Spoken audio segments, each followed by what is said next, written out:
सकते हैं। मैं पहले ना एक्सप्लो एक्सप्लेन करता हूँ, उसके बाद फिर आप डिस्कस कर लेंगे इसको। देखो, मार्केट का व्यू देखो, पहले तो इस चीज़ को समझने की कोशिश करो कि टॉप से हम कितना डाउन थे, almost 12-13% around. And right now we are in down at 9%, है ना। दूसरी चीज़ ये भी देखो कि हम्म। इम्पोर्टेंट सपोर्ट कौन सा था। इम्पोर्टेंट सपोर्ट था भाई 23,100 का लेवल भी बहुत इंपॉर्टेंट था। But what I am expecting कि ये 22,000 का लो बना देगा। ठीक है, 22,000 का लो बनाएगा, इट मीन्स ये 17% डाउन रहेगा। बट ये यहीं से रिकवर लेते हुए नजर आ रहा है। चीज़ें थोड़ी ईज आउट होती हुई नजर आ रही है, मतलब एक तरीके से किस हिसाब से होती जा रही है। लाइक लोगों को, जो लोग क्या होता है, मार्केट हमेशा दूर की सोचता है ना। 1 साल, 2 साल, 5 साल।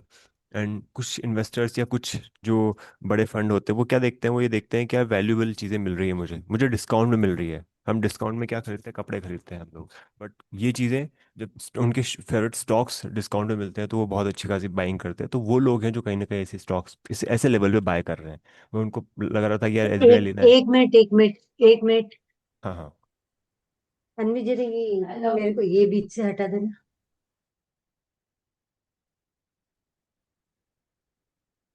हाँ, थोड़ी ठीक है अभी, थोड़ी ठीक है। हाँ स्टार्ट करूँ? हाँ हाँ हाँ। Okay okay. तो अभी हमने देखा पिछले 3 दिन से एक रैली स्टार्ट हुई और 23,000 का लो बना के वापस 23,800 तक। तो मैं वही कह रहा था, जब भी मार्केट ऐसे लेवल्स पे होता है ना, तो बहुत फास्ट रिकवरी आती है। लाइक अगर हम 22,000 टच करेंगे ना, तो वो विद इन 2 दिन के अंदर 23,000 आ जाएगा, ऐसा हम एक्सपेक्टिंग की। बिकॉज इस चीज ऐसे एक्सपीरियंस के अकॉर्डिंगली पता है कि ये चीज़ें बहुत जल्दी होती है। बिकॉज ऐसे लेवल्स पे लोग तैयार बैठे रहते हैं पैसा लेके कि हमको तो बाइंग करनी है ऐसे लेवल पे। अपन ने वही करा, हमने भी पिछले लास्ट 2 वीक के अंदर काफी अच्छा खासा लमसम का इन्वेस्टमेंट कराया मार्केट में। अब देखो, ठीक है, पहली बात तो निफ्टी की बात कर ली। निफ्टी में दूसरी और क्या चीज़ देखती, देखो टेक्निकल बहुत सॉलिड चीज़ है। टेक्निकल पे जब फोकस करके टेक्निकल के बेसिस पे जब ट्रेडिंग होती है ना, बहुत अच्छे से वर्क करती है। आप खुद भी देख सकते हो इस चीज़ को। बॉटम पे हमने क्या देखा, हैमर। हमने कितनी बार पढ़ा है हैमर, बॉटम में कितनी है, हैमर बना है, हैमर बना, कंफर्मेशन बना, कंफर्मेशन के बाद रिकवरी देखो, आपकी रिकवरी देखो ऑलमोस्ट 500-600 पॉइंट का, है ना। आपको कंफर्टेबल होना हाँ। पड़ेगा। कुछ एक ही एक चीज़ को बार बार बार करने से क्या फ़ायदा होता है। हमको ये दिख जाता है कि यार ये तो हैमर है, ये तो हमने काम में लिया है, कितनी बार लिया। और दूसरी चीज़ क्या, ये तो इम्पोर्टेंट सपोर्ट जोन है 23,000। 23,000 का लेवल बहुत इंपॉर्टेंट है। बट क्या इस पर ट्रेड हम्म। लिया होगा? नहीं लिया होगा, हमने भी नहीं लिया। क्यों नहीं लिया? क्योंकि वॉर सिचुएशन है। वॉर सिचुएशन है, कभी भी कोई ओवरनाइट पैनिक आ जाए, ओवरनाइट कोई बहुत बड़े स्केल पे चीजें होना स्टार्ट हो जाए, है ना। ईरान के ऊपर एकदम से टूट पड़े, दोनों मिल तीनों मिलके, या पूरा का पूरा एक तरीके से नेटो भी ज्वाइन कर ले, जो कि नेटो ने मना कर दिया कि मैं नहीं, मेरी लड़ाई नहीं है, तो मैं इसमें ज्वाइन नहीं करूंगा। एंड चीज़ें ऐसी ही चल रही है अभी। स्ट्रेट ऑफ हॉर्मुज के ऊपर ही चीज़ें चल रही है। तो क्रूड कभी बहुत बढ़ जाता है, कभी एकदम से गिर जाता है ना। तो आप क्रूड ऑयल भी देख सकते हो, है ना। तो अभी न्यूज़ आ रहा है कि न्यूज़ बेस पे ही चीज़ें चल रही है। ऑल दो यहाँ पे क्रूड सस्टेन नहीं करेगा, पर सस्टेनेबल के नहीं देखते हुए यहाँ पे जिस हिसाब से पैटर्न बन रहा है, उस हिसाब से लगता है कि बहुत जल्दी वापस से ये ऊपर की ओर निकलने वाला है। बिकॉज ईरान ने कह दिया है कि मुझे कोई निगोशिएशन वगैरह नहीं करना है, मुझे तो एक तरीके से यहाँ पे बदला लेना है। और हम बड़ी आसानी से नहीं मानने वाले इस सब चीज़ों में। तो वो सब चीज़ें, बट ऐसे लेवल्स पे क्या होता है, जब ये मार्केट ऐसे लेवल्स पे होता है ना, कुछ बहुत ही अच्छे ब्लू चिप स्टॉक्स होते हैं जिनकी अच्छी खासी खरीदी हो सकती है ऐसे लेवल्स पे। चलो अब एक एक करके अपन जो निफ्टी के टॉप 50 स्टॉक्स हैं उनको एक बार स्टडी कर लेते हैं, ताकि उससे अपन को आइडिया लग सके। देखो, आईटी की जब बात करें, तो आईटी मुझे लगता नहीं है कि आईटी में यहाँ पे कहीं ना कहीं हमें अपॉर्चुनिटी ढूंढनी चाहिए। बिकॉज आईटी थोड़ा सा वीक नहीं है, काफ़ी वीक हो चुका है। हाँ, ये बात ज़रूर है कि अगर आपको लगता है कि ब्लू चिप स्टॉक है एंड मुझे होल्ड करना था, रखना चाहिए, लेना चाहिए, तो नॉट बैड। बट कहीं ना कहीं ये रिस्कियर एसेट क्लास हो जाएगा। यहाँ पे भी देखो, आपको हैमर दिखाई देगा। टेक्निकल चार्ट्स में जितनी भी चीज़ें अपने पढ़ी ना, सब चीज़ें काम की है, कोई भी चीज़ फालतू नहीं है। आगे आ जाते हैं। इन्फी, सेम कैटेगरी का इन्फोसिस, है ना। अब ये देखो, आईटी है, आईटी में अपना टेक महिंद्रा आ गया, टेक महिंद्रा भी सेम कैटेगरी का, आप देख सकते हो। मैंने क्या समझाया आपको, क्या पढ़ा है, सपोर्ट रेजिस्टेंस, जो चीज़ें सबसे ज़्यादा इंपॉर्टेंट, सबसे ज़्यादा कोर है पूरी चीज़ों का, उन पे मास्टरी करनी ज़रूरी है। अगर आप यहाँ पे कंसिस्टेंट रहना चाहते हो, तो आपको मास्टरी करनी पड़ेगी। किसी भी चीज़ की मास्टरी किए बिना यहाँ पे काम नहीं चलेगा। हम सोचे कि हमने आधी चीज़ें पढ़ ली, काम चल गया, नहीं। थोड़ा टाइम दो, आधा घंटा 1 घंटा दो, चार्ट्स पे टाइम स्पेंड करो। मास्टरी होगी, देन उसके बाद हमको क्लियरिटी आएगी। क्योंकि ये लेवल बहुत अच्छे लेवल्स हैं, टेक महिंद्रा, है ना। पॉइंट वही है। अब अगर मुझे लगता है कि मुझे लाइक इसमें इन्वेस्टमेंट करना चाहिए, नहीं करना चाहिए, तो आई सजेस्ट पर्सनली कि आप निफ्टी आईटी चले जाओ। निफ्टी आईटी है, आईटी 20 पे चले जाओ, आईटी 20 इज मच बेटर। है ना, ये ऐसे लेवल्स पे आपको अच्छा खासा मतलब एडिशन करने का मौका मिल सकता है। बट ये इसलिए भी तैयार रहो कि ये इतनी जल्दी ख़त्म नहीं होने वाली। जो एआई की प्रॉब्लम है, एआई की प्रॉब्लम थोड़ी प्रॉब्लम नहीं है एक तरीके से, ये तो रिवोल्यूशन है। बट ये एक तरीके से बहुत लंबा टाइम लेने वाला है वापस मतलब वापस से रिकवरी में, है ना। तो उसलिए थोड़ा सा क्लियरिटी नहीं है। कौन सा वाला? पूरी आईटी की बात कर रहा हूँ, आईटी सेक्टर में टीसीएस, अच्छा, निफ्टी इन्फोसिस, आईटी में। हाँ टेक महिंद्रा है ना, एचसीएल टेक, जितने भी पूरे आईटी स्टॉक्स हैं ये। अब आते हैं जियो फाइनेंस, फाइनेंशियल कंपनी है, बड़ी कंपनी है, अच्छी कंपनी है ना, बड़ा मार्केट कैप होल्ड करती है, एंड बड़ा वो है। तो अब यहाँ पे आप देख सकते हो क्या ऐसे लेवल पे आपको जियो फाइनेंशियल्स का स्टॉक लेना चाहिए कि लेना चाहिए। अगर आपका व्यू होराइजन लंबा है, यानी कि एक तरीके से कितना लंबा, ऑलमोस्ट 1 साल, 1.5 साल, 2 साल, और आप लॉन्ग टर्म के देखना चाहते हो, निफ्टी का स्टॉक है, तो आप ऐसे लेवल पे खरीदी कर सकते हो। क्यों? क्योंकि ये ऑलमोस्ट बॉटम के आसपास है, बॉटम के आसपास है, दैट्स वाई। ओके, रिकमेंडेशन नहीं दे रहा हूँ, ये आपको पूरा अपना खुद से दिमाग लगाना पड़ेगा, बिकॉज इसलिए बिकॉज कई बार क्या होता है, हमारी तो कॉल्स पूरी उल्टी चली तो जाती है, उस क्योंकि मार्केट बिल्कुल चेंज हो जाता है। क्या आपको लगता है जोमेटो अच्छा करने वाला है? अब देखो, जोमेटो में इन्वेस्टमेंट क्यों हो रहा है, इटर्नल में इन्वेस्टमेंट क्यों कर रहे हैं लोग? 4 बिजनेस है जोमेटो का, है ना, ब्लिंकिट का, डिस्ट्रिक्ट जो पेटीएम का टिकटिंग बिजनेस है, कॉन्सर्ट का टिकटिंग बिजनेस है, और फोर्थ हाइपरप्योर जो इनका रेस्टोरेंट को डायरेक्ट सप्लाई करता है ये। मेरा ना नंबर्स एक का मिनट सारा ये थोड़ा नम ये क्या बोले, एक बार रिपीट कर देना। हाँ, मैं इटर्नल की बात कर रहा हूँ, है ना, इटर्नल मतलब जोमेटो की मैं बात कर रहा हूँ। जोमेटो में क्या है, जोमेटो एक तरीके से चार हम्म। बिजनेस चला रहा है। जोमेटो के पास 4 बिजनेस है। 4 बिजनेस में कौन कौन सा? जोमेटो जो फूड का डिलीवरी कर रहा है, ब्लिंकिट, हम्म। ब्लिंकिट कितना करता है, अपन जेप्टो करते होंगे, ब्लिंकिट करते होंगे, स्विगी मार्ट करते हाँ होंगे, हाँ। या बिग हाँ। बास्केट करते होंगे। चारों में से ब्लिंकिट तो आप कहीं ना कहीं यूज़ कर ही लेते हैं, बिकॉज बहुत फ़र्क पड़ता है, कहीं मुझे ज़्यादा अच्छा डिस्काउंट मिल रहा है, कहीं मुझे ज़्यादा प्रॉपर वो मिल रहा है, तो वो सब चीज़ें, है ना। तो ब्लिंकिट एक तरीके से अपन देख रहे हैं। उसके बाद क्या आ जाता है, हाँ। डिस्ट्रिक्ट, जैसे मुझे मूवी टिकट बुक करनी है, या फिर मुझे लाइक कुछ कॉन्सर्ट की टिकट बुक वगैरह करनी है, तो मुझे क्या करना पड़ेगा, मुझे डिस्ट्रिक्ट वगैरह जो है वो एक तरीके से उसको यूज़ कर सकते हैं। हाइपर प्योर से क्या है, मुझे रेस्टोरेंट का बिजनेस है। अब आप ये चीज़ देखो कि ये एक ऐसा सेक्टर है जो बहुत ज़्यादा मतलब तेज़ी से ग्रो कर रहा है। अगर आप इनके नंबर्स देखोगे, सेल्स देखोगे, तो सेल्स काफ़ी अच्छा खासा आए हैं यहाँ पे। जब सेल्स काफ़ी अच्छे हैं ना, तो इस वजह से क्या है, ये ग्रोथ के हिसाब से मैं 10 साल आगे का सोच के इन्वेस्टमेंट करने का प्लान कर रहा हूँ। ऑल दो जोमेटो का अगर प्रॉफिट देखा जाए तो प्रॉफिट काफ़ी कम आता है कंपेयरली। लाइक अगर देखा जाए 100, 150, 200 करोड़ का प्रॉफिट उन्होंने शो किया है, पर कंपनी कितनी की है, 2-3 लाख करोड़ की कंपनी है। तो उसके ऊपर तो कुछ भी नहीं है, चवन्नी भी नहीं है। इसलिए बट ये लेवल काफ़ी अच्छे है ना, इस लेवल पे क्या है, लेवल वेट करते हैं कि हम मिलेगा, जोमेटो में एंट्री लेंगे।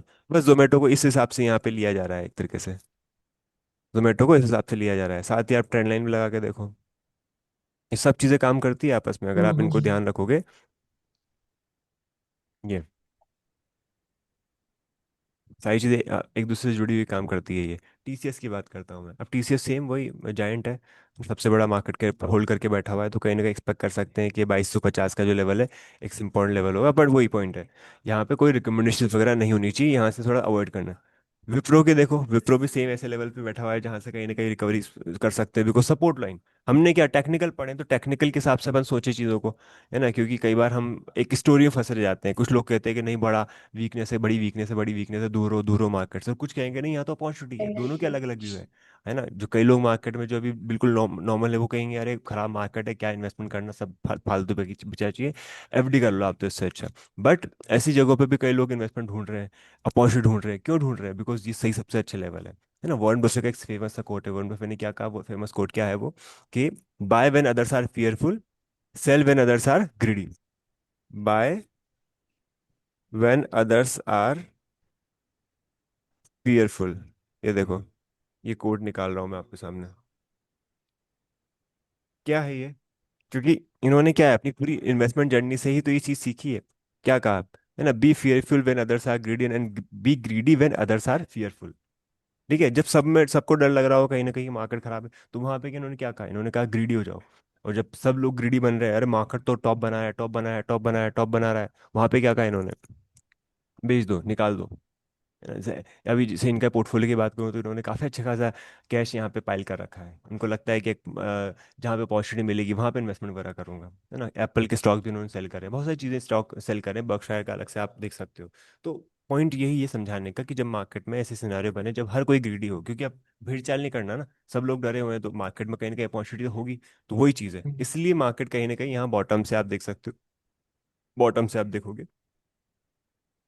तो कितना रिकवर दे चुका है, 2.5%। मैंने यही चीज़ समझाई थी आपको भी, कि जब भी मार्केट में हमारे पास में 15 से 20% के आसपास से करेक्शंस होते हैं, this is the right time to start investing. है ना, मतलब अगर आपके पास कुछ और भी अमाउंट पड़ा हुआ है जो आप सेविंग तौर पे देख सकते हो, या फिर आप शॉर्ट टर्म की जो एफडीज वगैरह आपका है वो करने का प्लान था, तो उसको आप निकाल के से पैसा डाल सकते हो। है ना, कौन से फंड्स के तौर पर डालो, सिर्फ स्टॉक लेना हर किसी के सूटेबल नहीं होता, फंड्स के तौर पे।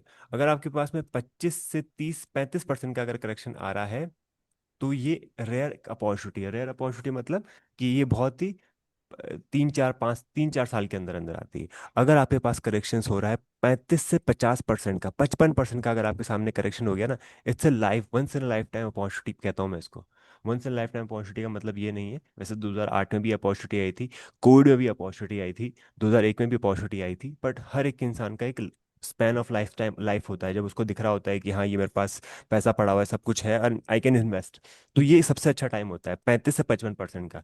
एंड आई पर्सनली सजेस्ट कि यहाँ पर आपके पास में कोई ऐसा अमाउंट भी पड़ा हुआ है जो आपके काम नहीं आने वाला लंबे टाइम तक, तो आपको एक हैवी इन्वेस्ट कर सकते हो यहाँ पे, और बहुत शॉर्ट टर्म के लिए नहीं, मतलब बहुत जल्दी भी रिकवरी आ जाती है ना। 2008 का जो फाइनेंशियल क्राइसिस था, 2008 का फाइनेंशियल क्राइसिस था पूरा 1 साल तक चला। 2008 पूरा, 2009 पूरा, मार्केट को रिकवरी लेने में 1 साल से ज़्यादा टाइम लग गया, ऑलमोस्ट 1.5 साल के बाद रिकवरी स्टार्ट हुई प्रॉपरली 2008 में। 2001 में भी सिमिलर सिनेरियो था, क्योंकि ये था टेक बबल, टेक की वजह से हुआ था ये। तो टेक्नोलॉजी स्टॉक तो रिकवरी हुआ बहुत टाइम बाद में, मतलब माइक्रोसॉफ्ट की बात करूँ तो माइक्रोसॉफ्ट को 14 साल लगे, 14 साल लगे रिकवर होने में, क्योंकि वो टेक था। है ना, यहाँ पे क्या है, 2000, मैं निफ्टी की बात जब कर रहा हूँ, ये 2000 में निफ्टी की बात कर रहा हूँ मैं, है ना, यहाँ 2001 में भी निफ्टी की बात करूँ, ये तो रिकवरी होगी, पर आईटी स्टॉक्स रिकवर नहीं हुए बहुत टाइम तक। तो फिर उसके टेक बाद बबल क्या होता है? टेक बबल क्या हुआ था, 2001 के टाइम पे क्या हो रहा था, कि 2001 के टाइम पे हर कोई आईटी कंपनी में आ रहा था, 2001 नहीं, एक से 1994 से 1995 96 97 98, उस टाइम पे हर कोई ना आईटी कंपनी खोल रहा था, स्टॉक खोल रहा था, उनको लग रहा था आईटी ही नया फ्यूचर है, आईटी बिल्कुल चेंज कर देगा, सब कुछ अलग चीज़ें हो जाएगी। है ना, तो एप्पल के स्टॉक, माइक्रोसॉफ्ट के स्टॉक, गूगल के स्टॉक्स, हर स्टॉक्स में ना पंप हो रहे थे, हर कोई इसको बाय करे जा रहा है, बाय करे जा रहा है, बाय करे जा रहा है, बाय करे जा रहा है ना, जो जिसकी वैल्यू 100 रुपये थी, है ना, 100 रुपये की वैल्यू थी, उसकी वैल्यू कितनी पहुंच गई, 1000 रुपये पहुंच गई उसकी वैल्यू। है ना, तो ऐसा क्या होता है, बबल होगा ना एक तरीके से भाई। मार्केट तो क्या है, स्पेकुलेटिव होते हैं, मार्केट को थोड़ी पता है पैसा कौन डाल रहा है, क्या कर रहा है, हमको थोड़ी नहीं पता, किसी स्टॉक को थोड़ी नहीं पता कि मेरी वैल्यू क्या है। आपको एनालाइज करनी पड़ेगी ना वो तो वैल्यू। तो स्टॉक पंप होते गए, पंप होते गए, होते गए, होते गए, और एकदम से जब वो बबल बस्ट हुआ, तो धम से मार्केट पूरा नीचे गिर गया। चलो मैं आपको 2001 का पूछ रहे हो तो मैं बता ही देता हूँ 2001 में क्या होगा। इसके लिए हम नेस्डेक देखेंगे, है ना, नेस्डेक देखेंगे, या फिर पहले निफ्टी चेक कर लेते हैं, ज़्यादा अच्छा होगा। क्योंकि निफ्टी में तो सारी चीज़ें हो गई, ऑयल भी है, गैस भी है, आईटी भी है, फार्मा भी है, रियल्टी भी है ना, हेल्थ केयर भी है ना, सब सारी कंपनीज आ गई वहाँ पे, क्योंकि ये मिक्सचर है कहीं ना कहीं, तो डाइवर्सिफिकेशन है यहाँ पे। बट नेस्डेक की बात करूँगा तो नेस्डेक में डाइवर्सिफिकेशन नहीं है, वो तो पूरा आईटी है, पूरा टेक्नोलॉजी है, मतलब सॉफ्टवेयर कंपनीज ही है। ये देखोगे आप यहाँ पे, ये देखो 2004 के आसपास भी एक टाइम ऐसा आया था जब मार्केट एकदम से गिरा था। 2004 पे तो नहीं आऊंगा मैं, पर ये देखो 12%, है ना, एक वीक के अंदर 12%, और दूसरे वीक के अंदर फिर गिराई है। तो अगर देखा जाए टोटल मिला के, तो इससे पैनिक आ जाते हैं कई बार ये 30% के आसपास, तो मार्केट को लेकर प्रिपेयर होना जरूरी है। 2001 की बात कर रहा हूँ मैं ना, ये देखो 2000 से लेकर ये टर्मोइल स्टार्ट हुआ था। 2001 का भी चार्ट आ रहा हाँ है इसमें? हाँ हाँ, बिल्कुल मिलेगा आपको, ये देखो आप, ये वाला पूरा टाइम फ्रेम देखो यहाँ पे, ये बहुत लंबा टाइम था, मार्केट गिरता गया, गिरता गया, गिरता गया, गिरता गया, और काफी अच्छा खासा गिरावट आई। यहाँ से मार्केट गिरते गिरते गिरते 50% का करेक्शन दे गया, कितने टाइम में, फरवरी 2000 से स्टार्ट हुआ तो अक्टूबर 2001 तक, फरवरी 2000 से लेकर अक्टूबर 2001, 2 साल मार्केट ने कंसिस्टेंट 2 साल तक लगातार गिरावट ही गिरावट, गिरावट ही गिरावट, गिरावट गिरावट दिखाई है। बट उसके बाद आप देखोगे, उसके बाद आप देखो 2001 में फिर रिकवरी आई, उसके बाद नीचे गया, है ना, फिर रिकवरी आई, फिर देखो 2003 के बाद, देखो आप 2003 के बाद जो बुल मार्केट स्टार्ट हुआ उसने कितना टर्न दिया, 100% विद इन अ ईयर। आगे बढ़ते हैं, यहाँ से यहाँ तक का देखो, इसको कहते हैं mother of all bull run, इसको कहते हैं मदर ऑफ ऑल बुल। 2003 से लेकर 2007 तक जो मार्केट रिकवर हुआ ना, उसने 6x रिटर्न दिए, 6 गुना रिटर्न दिए, विद इन कितने, 4 साल के अंदर अंदर। 2004 में मनमोहन सिंह जी की सरकार आ गई थी, यूपीए गवर्नमेंट आ गई थी, है ना, और तो मतलब यूपीए गवर्नमेंट आ गई थी, इसका क्या रीज़न है, because he is a very one of the finest finance minister in India. मतलब मनमोहन जी के लिए ये कहा जाता है कि वित्त मंत्री अगर कोई है तो वही है जिन्होंने सब फाइनेंस को अच्छे समझा है, मतलब बहुत अच्छे से। तो 1990 के रिफॉर्म्स भी हुए थे, 1991 के जो रिफॉर्म्स भी हुए थे वो उन्हीं की वजह से हुए थे, उन्होंने क्या रहे थे। तो एक्सपेक्ट कर रहा था कि इकोनॉमी बहुत अच्छा परफॉर्म करेगी, और इकोनॉमी ने बहुत अच्छा परफॉर्म किया भी। उसके बाद क्या हुआ, 2008 का फाइनेंशियल क्राइसिस आ गया पूरे वर्ल्ड का। कहाँ से हुआ स्टार्ट? यूएस से स्टार्ट हुआ। तो यूएस से स्टार्ट हुआ तो मार्केट तो यहाँ का भी गिरेगा ही गिरेगा। गिरना स्टार्ट हुआ तो कितना करेक्शन हुआ? कितना करेक्शन हुआ? 57, 58, 60% का करेक्शन। 60% के करेक्शन अगर आप कभी देख लो तो आप तो मतलब हाथ पैर मतलब कर दे कई लोग खड़े, नॉर्मल लोग तो, क्योंकि ये चीजें बिल्कुल नहीं है। ये चीजें बिल्कुल हर किसी के लिए नहीं होगी ना। वो साइकिल देखना बहुत जरूरी है, एक बेयर मार्केट देखना जरूरी है, एक बुल मार्केट देखना जरूरी है। मैंने कोविड देखा है पूरा का पूरा। कोविड के एक एक दिन मुझे पता है कि क्या क्या हुआ है उस दिन, कौन से दिन क्या हुआ, डब्ल्यूएचओ ने क्या बोला, है ना, गवर्नमेंट ने क्या बोला, है ना, कब लॉकडाउन लगा, उसके बाद एलआईसी ने पैसा कब इन्फ्यूज किया, उसके बाद मार्केट में क्या था, मार्केट के सेंटिमेंट्स कहते थे। लोग कह रहे थे 6,000 मतलब 7,500 का लो बन चुका है, पर नहीं, 7,500 नहीं, 6,000 आएगा। 6,000 आया ही नहीं कभी भी। लोग पैसे लेके बैठे रह गए। कई लोग जो 6,000 का वेट कर रहे थे कि 6,000 रुपये हम इन्वेस्टमेंट करेंगे, वो आज भी लेके बैठे होंगे। आज तो नहीं, पर बैठे रह गए। कब तक बैठ रहे? 12,000 तक। जो पैसा 6,500, 7,500 या 8,000 पे डाल देना चाहिए था, उसको लेके बैठे रह गए, वो 12,000 पे। तो कभी भी हम ये नहीं प्रिडिक्ट कर सकते कि मार्केट में लो लगा कि नहीं लगा, है ना। We have to start putting money, and सबसे सिंपल अच्छा तरीका होता है मार्केट में इन्वेस्टमेंट करने का, वो एसआईपी। अगर हम ये सोचें कि मार्केट तो और गिरेगा तब लेंगे, और गिरेगा तब लेंगे, तो आपको नहीं पता लो कब बनेगा, आपको ये भी नहीं पता टॉप कब बनेगा, है ना। हमको क्या करना पड़ता है, जैसे मार्केट ये चल रहा है, चल रहा है, चल रहा है, आपने यहाँ का इन्वेस्ट किया तो आपको कहीं ना कहीं यहाँ एग्जिट कर रहा है, या फिर यहाँ एग्जिट कर रहा है, आपको नहीं पता, ये हो सकता है यहाँ तक पहुँच जाए, यहाँ तक पहुँच जाए। और आपने अगर यहाँ नहीं किया और ये गिरते गिरते गिरते गिरते यहाँ आ गया, तो फिर आप क्या करोगे? पैनिक में निकालोगे, पैनिक में एग्जिट करोगे। तो इसलिए एक स्ट्रेटेजी होनी बड़ी ज़रूरी है। पीछे जाते हैं, थोड़ा सा पीछे जाते हैं यहाँ पे आप, है ना। ये जैसे मैं कहाँ की बात कर रहा था, 2000 की बात कर रहा था, 2000 वाला मैंने क्लियर किया आपका। तो ये आईटी बबल था, बट उससे पहले भी इंडियन मार्केट मिच्योर ही हो रहे थे। 1992 में हर्षद मेहता का स्कैम आ गया था, आप देखो यहाँ पे। 90 से स्टॉक है, 300 का स्टॉक कितना पहुंचा, कहाँ तक पहुंच गया? 1,300 तक चला गया। ऐसा क्या हो गया? ये ऐसा क्या हो गया 90 से लेकर 1992 में? तो इतना क्या हो गया कि भाई एकदम से चीजें चेंज हो गई? ठीक है, 1991 के रिफॉर्म्स हुए। 1991 के जो रिफॉर्म्स है वो क्या रिफॉर्म्स है? मनमोहन सिंह जी ने क्या बोला, क्या रिफॉर्म्स है वो? ये रिफॉर्म्स है कि हम पूरी दुनिया के लिए अपने दरवाजे खोल रहे हैं, हम अपनी इकोनॉमिक्स को खोल रहे हैं, आओ हमारे साथ बिजनेस करो, है ना। पहले क्या था, एक तरीके से हम उसमें इन्वॉल्व नहीं थे। हमने ये चीज़ें करना स्टार्ट करी, क्योंकि उससे पहले क्या डरे हुए थे कि अंग्रेज गए हैं अभी अभी, हम दूसरी कंपनीज को हम इन्वॉल्व नहीं करेंगे, हम उनके साथ जॉइंट वेंचर नहीं करेंगे, उनके साथ बिजनेस नहीं करेंगे, एफडीआई को हम नहीं आने देंगे इंडिया में, एक तरीके से। अब आया एफडीआई, तो उससे ग्रोथ बढ़ेगी, पैसा बढ़ेगा। डब्ल्यूएचओ में जो world trade sorry world bank और आईएमएफ का ये था, इंडियन इंटरनेशनल मॉनेटरी फंड, उन्होंने कहा कि आपको ये सब करना पड़ेगा, तो ही हम आपके साथ में आपकी हेल्प करने के लिए तैयार है, आपको लोन देने के लिए तैयार है। एक्चुअली हमको बेल आउट की जरूरत थी उस टाइम पे। जैसे पाकिस्तान हर मतलब 2-3 साल में बेल आउट के लिए पहुंच जाता है ना, कि मुझे पैसा दो। ऐसे इंडिया के साथ सिर्फ एक बार हुआ, बिकॉज वो कुछ ना कुछ प्रॉब्लम्स रही होगी उस टाइम पे। देश की हालत उतनी सही नहीं थी उस टाइम पे, तो वो रिफॉर्म्स होने बड़ी जरूरी थे। वो रिफॉर्म्स चीज़ें चेंज हो चुकी है, पर ये क्या हुआ कि 1991 से मार्केट भागा ऐसा कि ये बिल्कुल मतलब एक साल के अंदर कितना रिटर्न दिया इसने? 200 250% का स्टॉक। अगर इंडेक्स 250% चल रहा है तो आप सोच के देखो स्टॉक क्या भागे होंगे, स्टॉक कैसे भागे होंगे। तो वो उसके बाद क्या हुआ, लोगों को पता चला स्कैम के बारे में। 1992 का स्कैम, हर्षद मेहता, आपको पता है ही सही। वो स्कैम, वो पूरी सीरीज आपने देखी होगी। 1300 से गिरते गिरते गिरते गिरते फिर कितना हो गया? 1992 700। क्या कितना कितना परसेंट करेक्शन हुआ? 50% करेक्शन हुआ। तो मैंने क्या बोला, 35% से 55% के आसपास का correction is a once in a life time kind of opportunity. आपको ये समझनी पड़ेगी। कुछ चीज़ों में मैं हो सकता हूँ फैक्ट वाइज गलत हो सकता हूँ, बट डेटा जो आप देख रहे हो, डेटा इज करेक्ट। तो उसके बाद देखो 996 से चीज़ें स्टार्ट हुई, वापस से पहुंच गया 1,300 तक। तो पंप भी हुआ, फिर उसके बाद वापस वापस पहुंच गया 1994 तक। तो हर्षद मेहता गया तो कोई और आ गया होगा मार्केट में इन्वॉल्व होके। उसके बाद चीज़ें स्टेबल हुई, एक रेंज चल रहा है ना, काफी टाइम तक रेंज चलती रही, आप देखो। अब आप कहो कि अरे हमने तो इन्वेस्टमेंट करा है, बट अब देखो दिक्कत क्या होती है, अगर मान लो आपने यहाँ इन्वेस्टमेंट कर दिया तो आप तो पैसा लेके बैठे रह गए।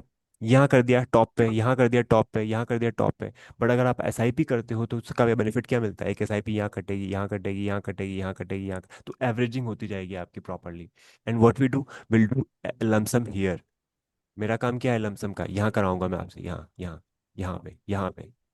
मोस्ट प्रोबेबली यहाँ जरूर नहीं यहाँ कराएं, बट यहाँ जरूर होगा, यहाँ जरूर होगा, यहाँ जरूर होगा, है ना, बिल्कुल बॉटम पिक करना हर किसी के लिए पॉसिबल नहीं होगा। That's why I am expecting कि 22,000 का लेवल आएगा, एंड हो सकता है 22,000 लेवल ब्रेक करके 21,700 800 भी आए। But that is the 17% fall.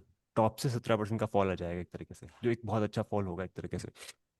But you never know कि मार्केट कहाँ तक गिर सकता है, कहाँ तक चढ़ सकता है। हम सब अजम्पशन लगा सकते हैं, बट हम ये देख समझ सकते हैं हिस्ट्री को। हम टेक्निकल पढ़ क्यों रहते हैं? हम टेक्निकल पढ़ने का मेन पर्पज ये था कि हम हिस्ट्री रिपीट सेल्फ, हिस्ट्री में जो चीज़ें हो चुकी है फ्यूचर में भी हो सकती है, यही हमने स्टडी किया। हिस्ट्री रिपीटेड सेल्फ, तो जो चीज़ें हमने देख रहे हैं इनको देखना इसलिए ज़रूरी होता है कि ताकि हम चीज़ें कोरिलेट कर सकें कि ऐसे ऐसी चीज़ें होती है। भाई मुझे कोविड का पता है कि क्या क्या हुआ, कैसे कैसे हुआ, कैसे कैसे चीज़ें हुई, कैसे कैसे इवेंट हुए, कैसे कैसे इफेक्ट्स हुए, कैसे कैसे मार्केट गिरने लगा, कैसे लोगों का साइकोलॉजी बढ़ी, लोगों का दिमाग बढ़ा, लोग रोज फोन आते हैं अरे परेशान हो रहे हैं, अरे मार्केट गिर गया, मार्केट गिर गया। ये सभी चीज़ें हो गई ना, सब पूरी इकोनॉमी बंद हो गई तो मार्केट क्यों चलेगा? मार्केट भी बंद होगा, कंजप्शन ही खत्म हो जाएगा। अब क्रूड बढ़ गया, कितना क्रूड हो गया यहाँ पे? $92। $100 टच किया, अगर $100 से क्रूड बढ़ गया $200 तक पहुंच गया, तो आप समझ लो कितना बड़ा कोहराम मचेगा। $200 अगर क्रूड पहुंच गया तो कितना बड़ा नुकसान हो सकता है, पूरे वर्ल्ड का नुकसान होगा, सिर्फ एक या दो कंट्री का नुकसान नहीं होगा। क्योंकि क्रूड अगर डबल हो गया तो हर चीज़ के प्राइसेस बढ़ जाएंगे, इन्फ्लेशन शूट अप हो जाएगा, है ना। डीजल पेट्रोल तो अभी रोक रखा है, पर वो डेफिनेटली वो बढ़ेगा ही बढ़ेगा, गवर्नमेंट थोड़ी ना उस चीज़ को मतलब भुगतेगी। तो एक तरीके से आप ये चीज़ समझ सकते हो कि जो महंगी होती हो, महंगाई जब बढ़ेगी बढ़ेगी और इतने एकदम से बढ़ जाएगी तो क्या होगा। रशिया यूक्रेन का जब वॉर हुआ था, तो रशिया यूक्रेन का वॉर में सबसे ज़्यादा पिसा कौन था? जो यूके था, जो यूरोप का रीजन था। क्यों? क्योंकि 40% सप्लाई जो होती है रशिया नेचुरल गैस की सप्लाई किसको करता है? यूएस को, सॉरी यूरोप की जो 40% की जो नेसेसिटी है, नीड है और सप्लाई है, वो कौन अकेले कहाँ से आ रही है? रशिया से आ रही है। तो वो डिस्टर्ब हो गई थी। तो नेचुरल गैस के प्राइसेस कितने हो गए थे? $2-2.5 से कितने हो गए थे? $8 तक पहुंच गए थे। $2-3 की जो नेचुरल गैस थी वो कितनी हो गई थी? $8 तक पहुंच गई थी। वो कुछ टाइम तक टिकी, बट उसके बाद गिरना स्टार्ट हुई, बट वो पहुंची तो सही। इन्फ्लेशन तो इंक्रीज हुआ, तो उससे बहुत बड़ी प्रॉब्लम स्टार्ट हो गई थी। तो नेचुरल तो क्रूड ऑयल की बात करें तो क्रूड ऑयल तो पूरे वर्ल्ड में काम आ रहा है। नेचुरल गैस तो चलो ठीक है, जो बहुत ठंडी से देश होते हैं वहाँ बहुत ज़्यादा यूज़ हो रहा है, बट बाकी देशों में भी हो रहा है एलपीजी के तौर पे, बट फिर भी क्रूड की बात बहुत अलग है, क्रूड एक अलग ही तरीके से देखा जाता है। नाउ चीज़ें ऐसी अलग हुई। उसके बाद आप देखो 2003 में वो स्टार्ट हुआ, 2008 हुआ, 2008 के बाद 9 में फिर से रिकवरी स्टार्ट हुई। उसके बाद कुछ चीज़ें आई, 2011-12 थोड़ा स्लो रहा, फिर से रिकवरी। 2015 के बाद फिर थोड़ा करेक्शन आना स्टार्ट हुआ, 9,500 से गिरते गिरते 7,000। तो आपने क्या चीज़ समझी? Correction is the part of the market. Market में करेक्शंस आते ही आते हैं, आते रहेंगे, आप इस चीज़ को ध्यान रखो। आगे देखते हैं 2016, देख 2016 में क्या हुआ था। मोदी जी आए थे, क्या कहा था उन्होंने? डिमोनेटाइजेशन, नोटबंदी। तो नोटबंदी के टाइम पे भी आप देख सकते हो, क्या नोटबंदी से मार्केट में इम्पैक्ट नहीं आएगा? क्या, ऑफ कोर्स आएगा। पर कितना मार्केट गिरा? 10% के आसपास। उसके बाद आप देख सकते हो फिर से रिकवरी स्टार्ट हुई, कहाँ तक पहुंच गया? 36% का रिटर्न दिया 2 साल के अंदर, 17 से 18 के बीच में। फिर मिड में कुछ ना कुछ न्यूज़ आ गई, फिर मिड में गिरना स्टार्ट हो गया। 2018 में फिर कुछ हुआ, फिर 2018 के आसपास, ये सितंबर वाला टाइम था, यहाँ भी मार्केट ने गिरना स्टार्ट किया। कोई ना कोई ग्लोबल फैक्टर होगा 14-15% के आसपास। तो हमने क्या सीखा? 12 से 15 16% तक के corrections are very normal corrections. ये कभी न कभी कुछ ना कुछ वीकनेस हो गई, कोई सेक्टर खराब हो गया है, इकोनॉमी के डेटा अच्छे नहीं आए, जीडीपी के डेटा अच्छे नहीं आए, गवर्नमेंट ने कुछ पॉलिसी ला दी, किसी के साथ ट्रेड डील है, तो ये सब चीज़ें होती रहेगी। ट्रम्प के साथ जो ट्रम्प ने पूरे वर्ल्ड में टैरिफ लगाया, कितना गिरा मार्केट? टॉप से उससे पहले गिर गया था, because market already over valued था, बट फिर भी। नाउ कोविड, कोविड में क्या हुआ? 40% 39%। ऑल दो मैं कंसिडर करता हूँ 36-37%, बिकॉज ये बहुत मोमेंटरी था, कुछ चलो मैं टाइम के जा रहा लिए। हूँ टिफिन भेज देता रिकवरी स्टार्ट हुई और आप देख सकते हो वापस, जब रिकवरी स्टार्ट हुई तो कैसा स्टार्ट हुई आप देखो, 18,000 से कितना हो गया? सीधे सीधे, मतलब बॉटम से देखता हूँ मैं, सॉरी 8,500, 8,000 से देखता हूँ, 8,000 से कहाँ तक पहुंच गया? 18,000, है ना। विद इन कितना, 2021 मार्च से लेकर अक्टूबर 2021, 1.5 साल के अंदर अपन ने कितना रिटर्न देखा। एंड देन उसके बाद आप देख सकते हो पिछले कुछ टाइम के लिए, फिर 2021 अक्टूबर से लेकर ऑलमोस्ट जुलाई 2022, 5-6 महीने तक ये मार्केट रेंज में रहा। एंड देन अगेन इसने ब्रेक किया, एंड उसके बाद जो मोमेंटम स्टार्ट हुआ अप्रैल 2023 से लेकर, फिर हमने देखा कितना रिटर्न देखा हमने, ऑलमोस्ट 50% ज़्यादा रिटर्न अपन ने देखा, 26,000 का अपन ने हाई देखा। एंड वापस उसके बाद मार्केट एक रेंज में है। तो आप इस चीज़ से क्या सीखोगे? कि जब भी मार्केट में अच्छे फॉल होते हैं, it's a good opportunity to put money, है ना। नेस्डेक का भी मैं बोल हूँ। रहा था, नेस्डेक एक बार दिखाता हूँ आपको, थोड़ा आपको एक कॉन्टेस्ट मिलेगा उससे। नेस्डेक की देखो, नेस्डेक का हमने देखा, नेस्डेक देखिए आप। नेस्डेक में क्या हुआ था 2000 के आसपास? ये देखो, ये था बबल 1995। यूएस में ही सबसे ज़्यादा कंपनीज थी, इंडिया में भी सत्यम का केस हुआ था, सत्यम कंप्यूटर्स का नाम आप पढ़ सकते हो, देखना उसके बारे में। तो 1995 से ये चीज़ें स्टार्ट हुई है ना। टाइम लगता है कुछ चीज़ों में, जब वो बनती है ना वो चीज़ें, तो उसमें बहुत मतलब टाइम लगता है, और एकदम से जब शूटअप होती है 1998 के बाद, आप देखो 1500 का जो इंडेक्स है वो कितना पहुंच चुका है, 5000 पहुंच चुका है। ऐसा क्या हो गया? 1998 से 5000 क्या हो गया? जब सर आपको पता है सिल्वर में भी जब 3 लाख ब्रेक करके ऊपर जाना स्टार्ट हुआ, तो मैंने मना कर दिया था कि यहाँ पर अब ये चीज़ें आउट ऑफ हैंड है। 3 लाख ब्रेक हुआ, उसके बाद सर्किट लग रहे थे 5%, 7%, 8%, 5%, 7%। इट्स नॉट नॉर्मल, बिकॉज ये शॉर्ट कवरिंग थी, ये सॉरी शॉर्ट स्क्वीज थे, शॉर्ट स्क्वीज हुआ, शॉर्ट बनाए जा रहे, बनाए जा रहे, बनाए जा रहे, और लगाया ऊपर ऊपर भागे जा रहा, स्टॉक चढ़ते जा रहा है, स्टॉक चढ़ते जा रहा है। सिल्वर में यही तो हुआ, 4,20,000 का हाई बना, उसके बाद हमने देखा 2,30,000 का लो बना। तो हमेशा इस चीज़ का ध्यान रखना, जब भी चीज़ें आउट ऑफ हैंड हो जाए, उस हाथ उस जगह से दूर होना ही समझदारी है।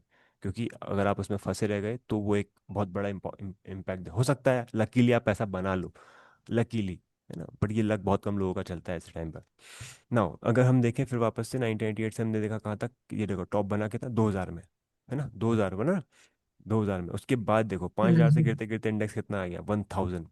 अगर आप यहाँ पे देखेंगे तो फॉल कितना है, 80% का फॉल है। इंडेक्स में 80% का फॉल है। ओहो। इंडेक्स में उसमें कौन कौन सी कंपनी थी? माइक्रोसॉफ्ट, गूगल, है ना, फेसबुक तो लेट आई थी, नहीं है फेसबुक, हाँ फेसबुक लेट आई थी। माइक्रोसॉफ्ट, गूगल, एप्पल, है ना, ऐसी जो बड़े बड़े स्टॉक्स थे सारे, आईटी जो टेक्नोलॉजी स्टॉक्स थे, सॉफ्टवेयर कंपनीज थी, वो गिरी यहाँ पे, बिकॉज अमेजोन भी था इसमें।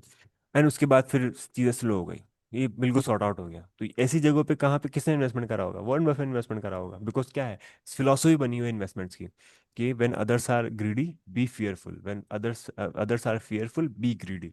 तो उन्होंने क्या करा, ऐसी जगह भर भर के लिया होगा। अब आप देखो 2002 से बढ़ते बढ़ते बढ़ते बढ़ते कुछ गया, फिर 2008 का फाइनेंशियल क्राइसिस आ गया। तो आईटी स्टॉक्स ने तो रिकवरी नहीं करी इतनी वापस से। देन उसके बाद चेंज चेंज हुई 2009 के बाद से, आप देख सकते हो 2009 के बाद 1300 का इंडेक्स बढ़ते बढ़ते बढ़ते कहाँ तक पहुंच गया, ये देखो कहाँ तक पहुंच गया ये। 10 गुना रिटर्न दे दिया इसने 10 साल के अंदर अंदर, इंडेक्स ने 10 गुना रिटर्न दे दिए। एंड वो भी छोड़ो, और आगे बढ़ते हैं, 25 तक पहुंच जाओ तो 20 गुना रिटर्न दे दिए, नेस्डैक ने 20x रिटर्न दे दिया आपको, है ना। ये देखो, ये कोविड नहीं, 2023 का टाइम था, ये एटी 2023 सेवन ही देख लो, मैं तो यहाँ तक देखो कितना रिटर्न मिला, डबल रिटर्न मिल चुके हैं। ये चीज़ है। बट अगर आप इसको ऐसे स्टडी करोगे तो आप एक चीज़ नोटिस करोगे कि नेस्डेक ने जो हाई बनाया था, वो हाई बनाने के टाइम कितना टाइम लगा इसको, 14 साल लग गए। ये 2000 में जो हाई बना था 4500 के आसपास का, वो यहाँ बना जाके 15 साल बाद, 14 साल बाद, 2015 में। तो इसलिए सेक्टरल बैट्स लेना थोड़ा सा रिस्की हो जाता है, क्योंकि वही चीज़ हमको समझनी पड़ती है कि आईटी कैसे परफॉर्म करेगा, कैसे इम्पैक्ट करेगा।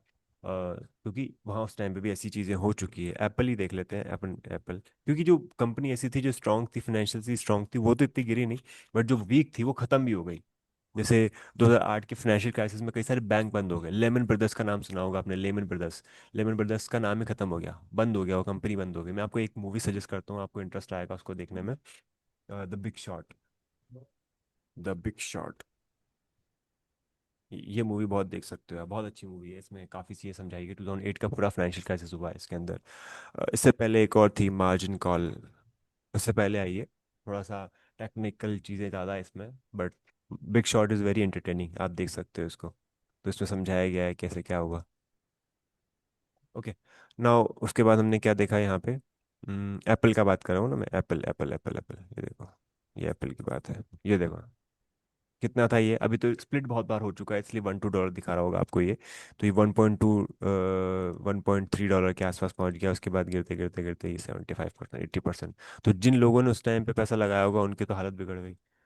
ये मान लो 2000 के रन में, बुल रन में। अभी पिछले कुछ टाइम से अगर आप देखोगे, जब सिल्वर चल रही थी तो लोग क्या कर रहे थे, हर कोई सिल्वर की बात कर रहा था, हर कोई सिल्वर बात बोल रहा था, सिल्वर ले लो, सिल्वर ले लो। कई लोग ऐसी ऐसी बातें कर रहे थे कि हमने तो ये बेच के सिल्वर ले लिया। तो हमने क्या सीखा इस चीज से, कि जब भी ऐसे एक्सेप्शनल टाइम हो ना, तो ये हमारे लिए नहीं है, इन चीजों से दूर हो जाओ। फाइंड अपॉर्चुनिटी जब मार्केट शांति से बैठा हुआ है, जब आपको लग रहा है कि हाँ यहाँ पे सब लोग डरे हो, कुछ भी नहीं है यहाँ पे, कुछ है नहीं, तो ढूंढो उस चीज को। अभी सब लोग उसमें कूद पड़ रहे हैं, कूद रहे हैं, कूद रहे हैं, कूद रहे हैं। तो आप बस ये है कि वो बह रही है गंगा तो हाथ धो लो, बस इससे ज्यादा मत करो कुछ भी। ऐसा, ये देखो, ये कितना हुआ, ये 2,53,000 के बाद से देखो एक शूटअप आया ना, कितना शूटअप आया, डबल ही हो गया ऑलमोस्ट, कहीं ना कहीं। ऐसा, और उसके बाद जब गिरना स्टार्ट हुआ तो आपने देखा ही सही। एकदम से देख लो 42% से ज़्यादा का फॉल है, 50% ज़्यादा का फॉल है विद इन कितने दिन में? 29 जनवरी से लेकर 2 फरवरी, 3 दिन के अंदर कितना फॉल हुआ? 45% का, 3 दिन के अंदर। तो ये चीज़ें हमें समझनी पड़ेगी कि जब भी मार्केट बहुत मतलब अलग से ही परफॉर्म करने लगी, कुछ अलग ही चीज़ें दिखाने लगे, तो फिर हमको वहाँ पे थोड़ा संभल के रहना पड़ेगा। क्या 4 लाख का लेवल फिर नहीं आएगा? हु नोज, किसको पता कब आएगा। बट ये जरूर है कि ये चीजें जैसे ऐसे कभी हो तो हमको समझना है। अच्छा, क्या हम इसको प्रिडिक्ट कर सकते थे क्या? सिल्वर के इतने बड़े लेवल को प्रिडिक्ट कर सकते थे क्या? हाँ, कर तो सकते थे, बट उसके लिए टेक्निकल पकड़ चाहिए।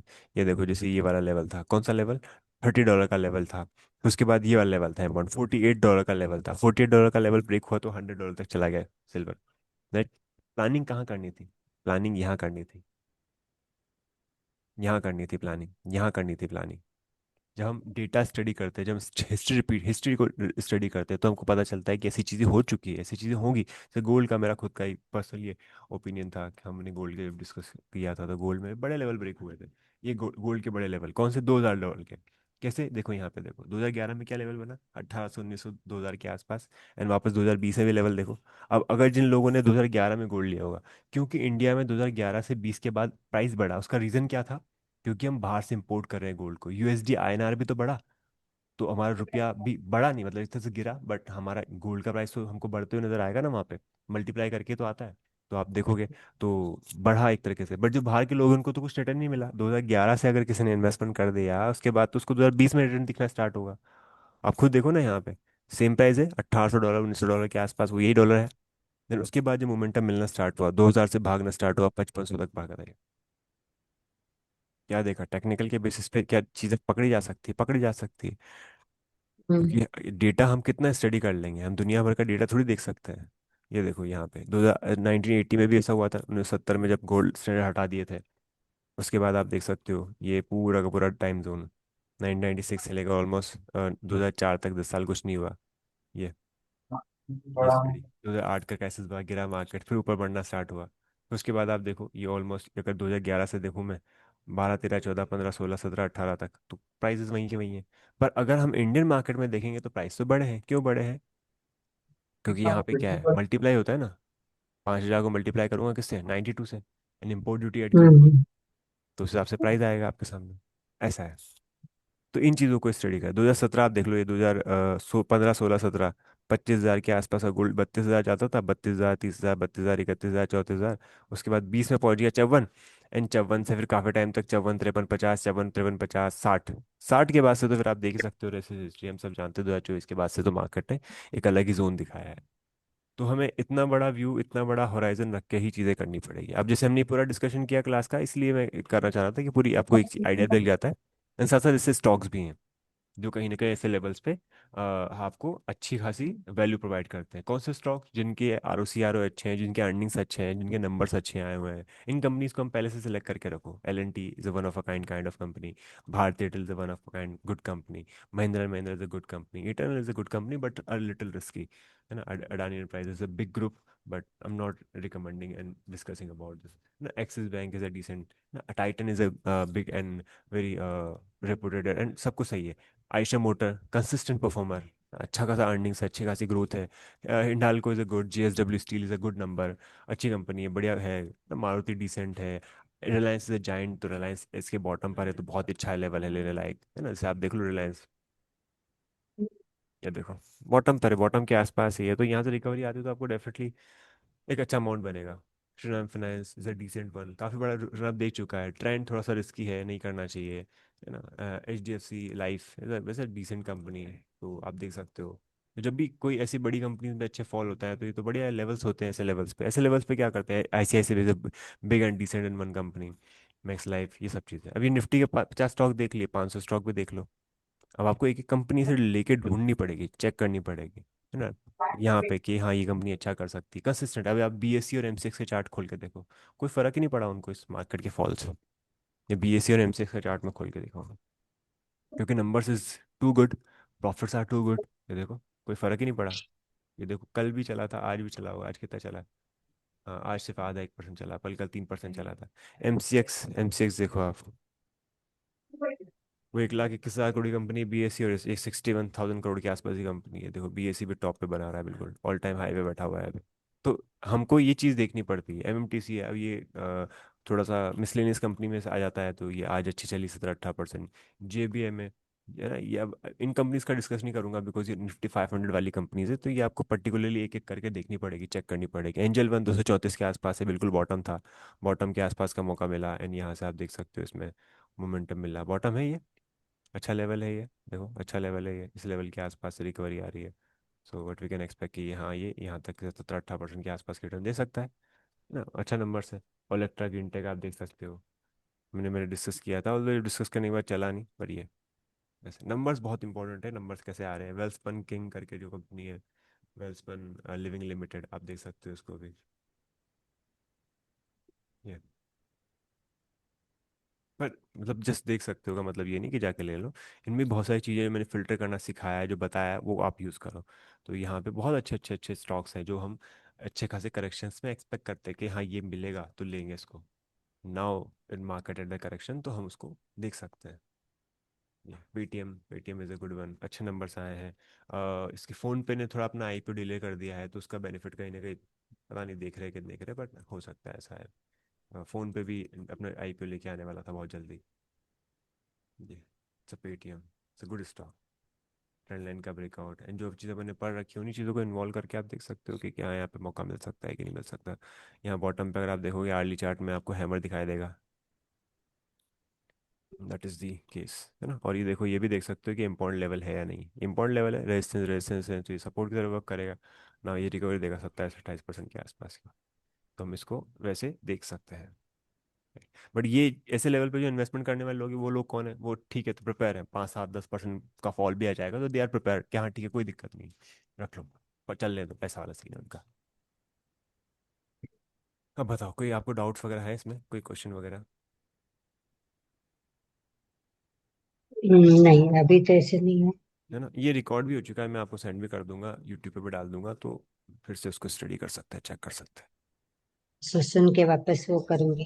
हाँ हाँ।